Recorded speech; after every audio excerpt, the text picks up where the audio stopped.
Is President-elect Trump affiliated with any one of these two men? Let's take a listen. We're a public policy organization, so like other think tanks, we research policies. We work on every policy issue in the United States and also have a significant international presence. There are about 350 full-time employees. We're the largest conservative think tank in the world, best as I can tell. We don't exist to be the largest, but we've become that over the last 50 years because in addition to doing research, what makes us distinctive is that we also advocate for it. And so in Washington, we have a team of lobbyists who go and advocate for good legislation and work against bad legislation. So rather than the sort of quasi-university approach of most think tanks, there's a component to our work which is really focused on action. In fact, we have a sister organization which I also lead called Heritage. Second point of distinction is that in addition to the work we do at the federal level, we also have a lot of activity in state capitals, in state legislatures. And so what we're trying to do is, in the United States, revitalize federalism so that more policy action is coming from the states, making Washington less important. Okay. And so, of these other nominations, who are you most excited about? Russ Vought, John Ratcliffe, Pete Hoekstra. What can you tell me about? Man, you're wanting me to pick winners and losers. Well, yes. No, you don't. They're all winners. They're all winners. They're all winners. But who should listeners keep their eye on? Russ Vought, for sure. Okay. And why is that? Both because of who he is, as well as the position he has. And his position is? He's director, has been appointed to be director of the Office of Management and Budget, which sounds really boring. And if you don't like numbers, maybe it is. But this was a position that Russ had in the first Trump term. And it's an important position regardless of who occupies it, because basically that director and his or her staff can have their fingers in all aspects of the federal budget. And so if you've been elected, as Trump and Vance have, in part, to rein in the expansive growth of the federal government, that position's important. And the second thing is Russ he's probably our closest collaborator on Project 2025 outside of Heritage, and he's a Heritage alum. So Trump's cabinet is filling up with Project 2025 authors, despite him saying he has no idea what it is. And who's this guy? Oh, that's Russ, who Kevin Roberts was just talking about. And what will his position be? What does it entail? Parties. OMB is really a government in miniature. Every agency, every function of government is represented in one building. With a career staff of roughly 400 to 450 people, and then a political staff that comes in with each administration. The breadth of that reach really spans all aspects of policy, budgeting, and management. Those names was Russ Vought. Russell Vought, who I think it was announced yesterday, is going to be in charge of the Office of Management and Budget, the OMB, as part of the new Trump administration. This was the actual agency that he was writing about in his section of Project 2025, which he was one of the authors of, talking about how it can be used to deliver much more radical change. So in some very direct senses, Project 2025 is happening, no matter what anyone says.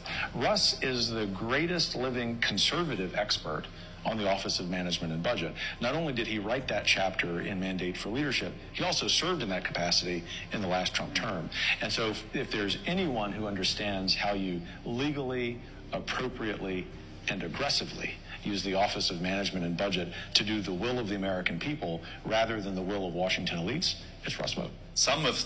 A lot maybe of the Project 2025 agenda may now actually happen no matter what the candidate, as then was saying. Is that fair?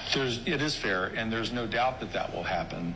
I don't mean that with any disrespect to President Trump, whom he knows, who is a friend, but just to say there is so much overlap between President Trump's official campaign platform, Agenda 47, and the policies in Project 2025. That's what I mean when I said that this is sort of boring in one sense, because it's not newsworthy that the Republican candidate for president would be saying many, if not most, of the same things that the conservative movement itself. To another side of Trump's cabinet. For the Office of Management and Budget, the president-elect has chosen Russell Vought, who previously led that office for part of Trump's first term.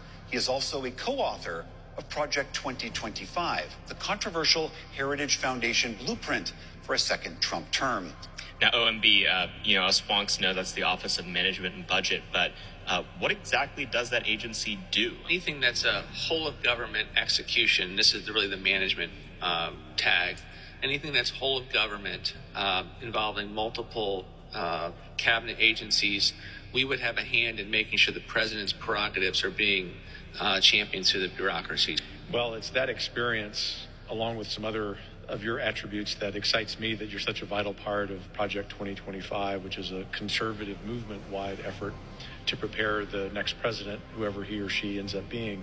And I'll let you talk about the real nuts and bolts of that, but how does the promise of that thus far, I mean, we're still a year and a half out, compare with your experience in the first years of the Trump administration, which was well-meaning with a wonderful leader, but I don't think the movement was really prepared to prepare him for what he had to confront. What we're trying to do in this project is to say, let's take all the know-how that we have and build it into the actual plans so that an individual can show up on day one and do it and have the policy, the process, and the politics all figured out. The basis of the plan is public. You can see that at project2025.org.